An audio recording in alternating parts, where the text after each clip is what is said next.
take to launch a new project? What does it take to bring together something and have a recipe of success? What does the Underground Railroad, Henry Ford, Wilbur and Orville Wright, Claudette Colvin, and Paul McCartney and John Lennon, Ben Cohen, Jerry Greenfield, Aaron Brockovich have in common with you and I? What do they have that's the same that you and I who are here today? What is it the same? I suggest that they understood what it was to create a brand new environment. A brand new environment that would enhance the lives of other people. I'm convinced they sort of understood what it was like to take 8 studded Legos, 6 of these 8 studded Legos, and how many different combinations that it would take for them to come together. For 8 studded Legos to come together, and you have 6 of them, how many different combinations can you put together? It's astounding. Yet, for that to happen, there's something that must happen with these 8 studded Legos, or any Legos. First of all, they must connect with each other. They have to communicate, allowing each other's differences, and in their own language, the language of a Lego, and then they have to collaborate together. How many can you do with just 6 8-studded Legos? 106,481,500 different ways. That's astounding, isn't it? What are the things that you and I could do together if we could learn the recipe that could create a new and better environment? What's the recipe? I believe it takes 3 ingredients, and you have to set your soul at a certain temperature. You have to set your mind, will, and emotions at a certain temperature to be able to do that. So, the 3 ingredients are simply this: connection, communication, and collaboration. And how do we do this?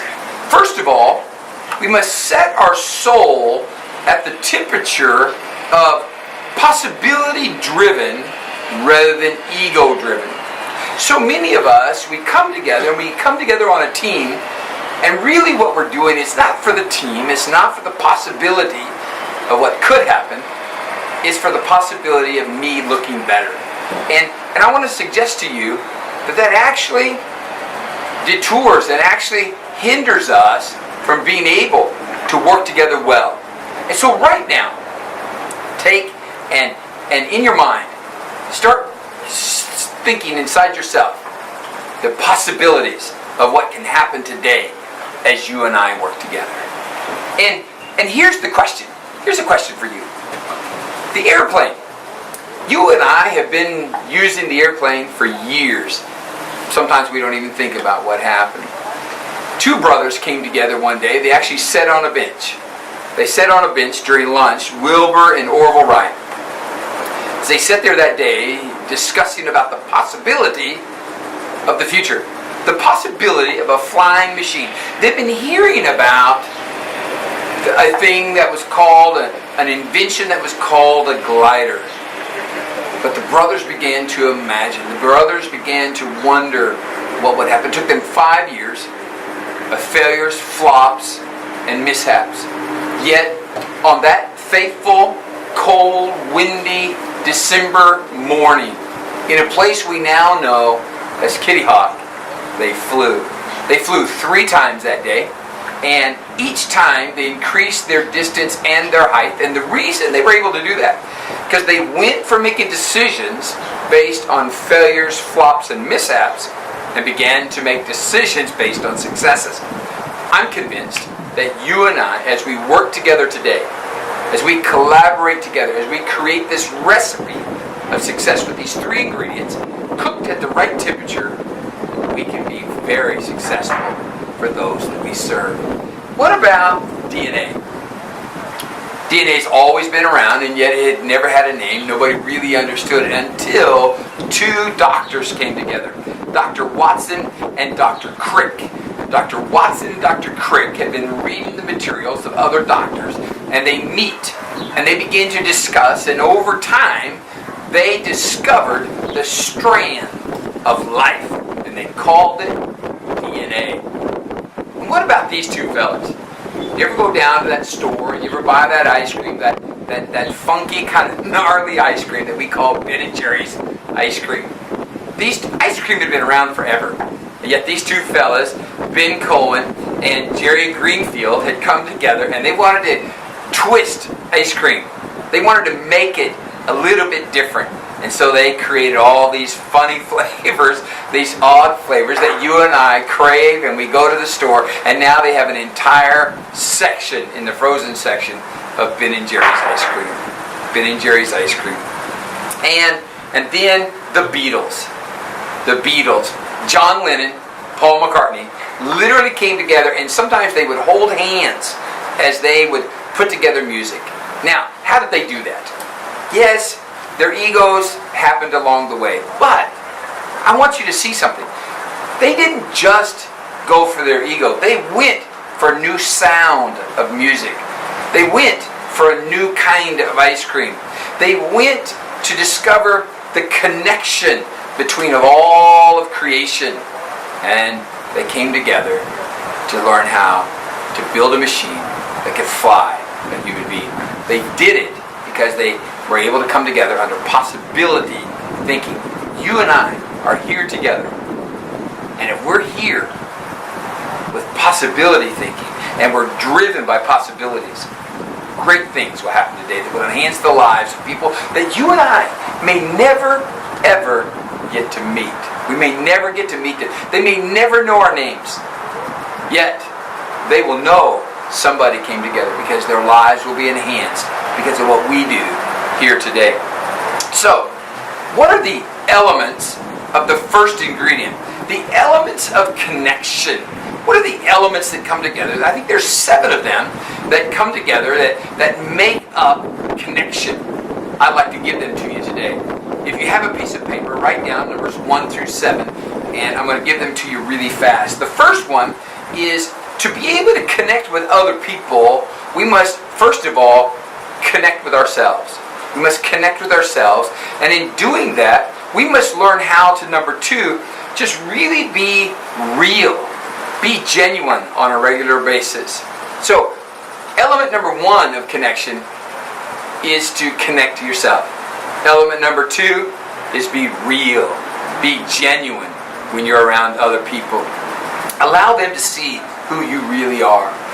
Element number 3 of connection is just live, celebrate who you are. Element number 4 is know who you're serving. Who is it that brings us together today for this collaborative effort? Who are we wanting to serve? Who are we wanting to enhance the lives of at the end of the day, at the end of the week, when it's all done? Who is it that we want to help their lives be better? Help their lives be at a greater state of health? Who is that? To know that helps us connect better. Number 5, the 5th element of connection is to communicate to people right where they're at, in what I call their soul's language. Their soul's language. Number 6, believe in them. We must believe in them in a powerful, transformational way. And when all these 6 elements come together, we then can add the element of giving direction and giving hope. And when we do that, real connection happens. So, the first ingredient is connection. The second ingredient is communication.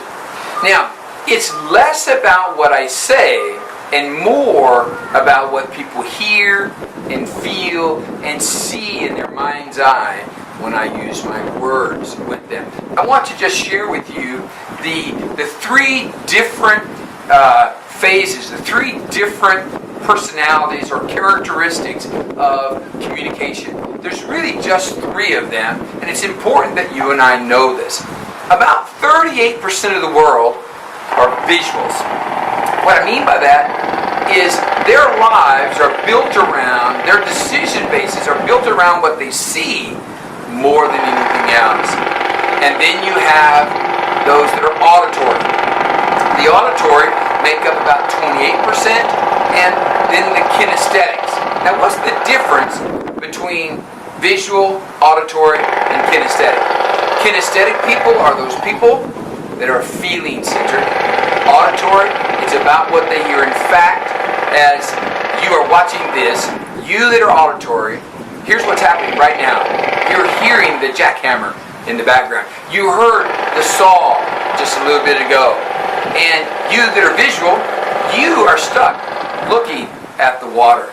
And you that are kinesthetic, you are feeling this environment, because that's how we are. So 34% kinesthetic, 28% auditory, and another 38% visual. It's important that as we add the ingredient of communication, that we use terms of seeing, terms of hearing, and terms of feeling, so that we can connect well. Once that happens and we understand this, then we can truly be able to collaborate about possibilities. So let's go over this again.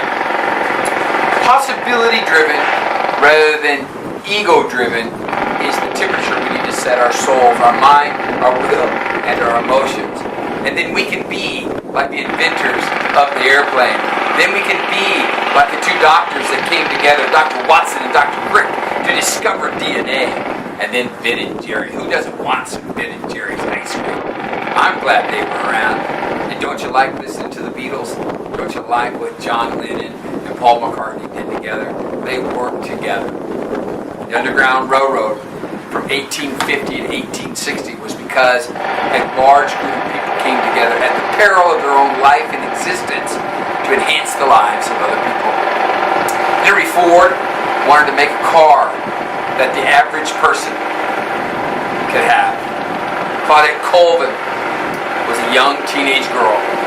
She had come to school, probably ate lunch that day at our schools, and that afternoon, rather than getting on the bus and sitting where she normally sits, she sat in a seat. She wasn't allowed to sit there, not by choice, but because she was born the way she was. It was a travesty what happened to her, and yet she sat there. And it was the collaborative effort of what she did and what many people did that sparked a change that happened in America that is still changing.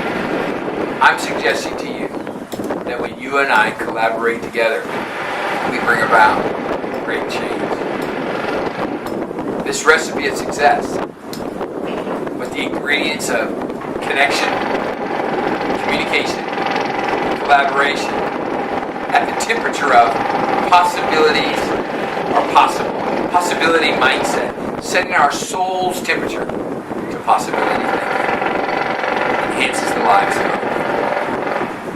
I'm Matt, and I'm your friend. You can reach me at success@mattupton.net, or you can call or text me at 916-708-8103. I look forward to creating a recipe of success with you through collaboration